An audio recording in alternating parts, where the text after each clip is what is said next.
Good day, my name is Maria Cristina P. Francisco and I am from Bachelor of Science and Psychology. Today, I would like to discuss the topic about Duterte's War on Drug 2016. And the reason why I choose this topic is to be open-minded about sa kung ano pang nangyari during this event. I know this is not all about to those people who truly use drugs, but also to those people who get involved and innocents.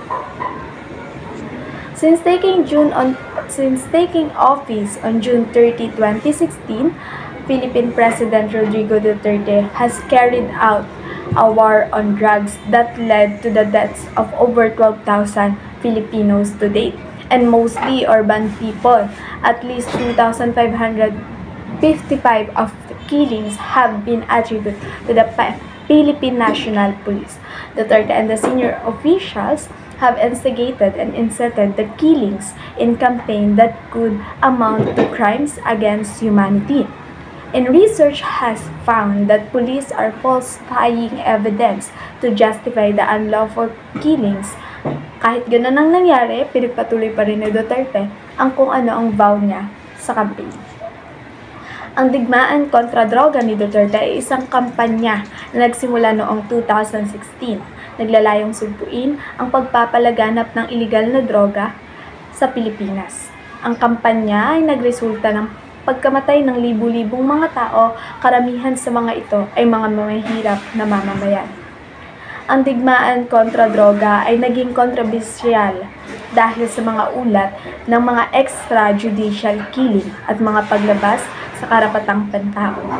Ang mga kritiko ay nagsasabi na ang kampanya ay naglalayong patayin ang mga mahihirap na mamamayan at hindi bigyang pansin ng sapat na rehabilitasyon ng mga drug addict. Ang digmaan kontra droga ay isang komplikadong issue na may malalim na ugat sa kasaysayan at kultura ng Pilipinas. Ang kampanya ay nagdulot ng malaking pagbabago sa lipunan at nagtaas ng maraming mahalagang tanong tungkol sa karapatan, hustisya, at papel ng Estado sa pagsugpo ng kriminalidad. Isa na dito ang buhay ni Kian Lloyd de los Santos, isang buhay na naagaw.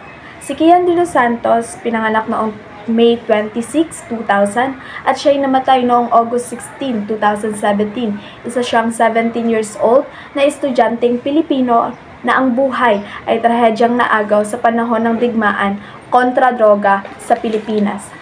Siya ay naninirahan sa Barangay 160, Caloocan at isang grade 11 na student sa Our Lady of Lourdes College sa Valenzuela. Isang simpleng buhay, trahedyang wakas. Si Kian ay namuhay sa medyo simpleng buhay. Tumutulong siya sa kanyang pamilya sa pamamagitan ng pag-aasikaso ng kanilang sari-sari store bago pumasok sa paaralan.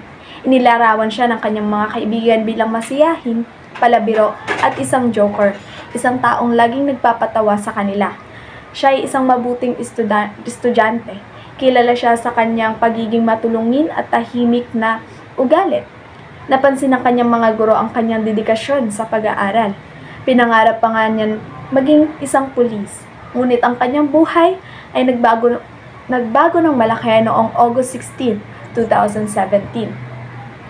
Sa gabing iyon, sa panahon ng isang operasyon ng pulisya laban sa droga, si Kian ay napatay. Ang opisyal na naulat ng pulisya ay nagsasaad na binaril niya ang mga opisyal na nag-udyok sa kanila na gumanti sa pagtanggol sa sarili. Gayunpaman, ang mga ulat ng mga saksi at CCTV footage ay sumalungat sa kwentong ito, na nagpapakita kay Kian na dinakip at pagtapos ay binaril habang siya ay nasa lupa. Ang isang autopsy ay nagsiwalat ng 3 tama ng bala na nagpapahiwatig na siya lamang ay malamang pinatay. Ang pagkamatay ni Kian ay nagdulot ng malawakang galit at protesta sa buong Pilipinas.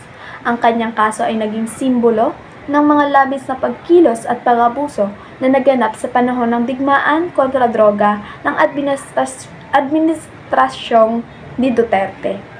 Ang 3 pulis na sangkot ay nahuli at nahatulan ng pagpatay. Ang kanyang kwento ay patuloy na nagsisilbing paalala ng mga tao na naging biktima ng digmaan kontra droga at kahalagahan ng pakikipaglaban para sa hustisya at pananagutan. The details of Kian's life and death highlights the tragic consequences of the war on drugs, and his case is continue to resonate as a symbol of the fight for justice and human rights in the Philippines. So the reason bakit hindi natitigil ang droga sa bansa ng Pilipinas ay dahil ang iilan sa mga namatay ay mga mahirap na mamamayan. Ngunit ang mga malalaking sindikato or malalaking producer of droga ay hindi pa rin nahuhuli. Maraming aral na napulot mula sa Duterte's war on drug, nakatulong din ito sa paglesen ng mga drug addicts, ngunit nakapatay ng libo-libong mamamayan. Relevance to the presence of Duterte's war on drug, pagkamatay at karahasan. Libo-libong tao ang namatay sa ilalim ng kampanya at ang karahasan ay nagpatuloy kahit na matapos ang 2016.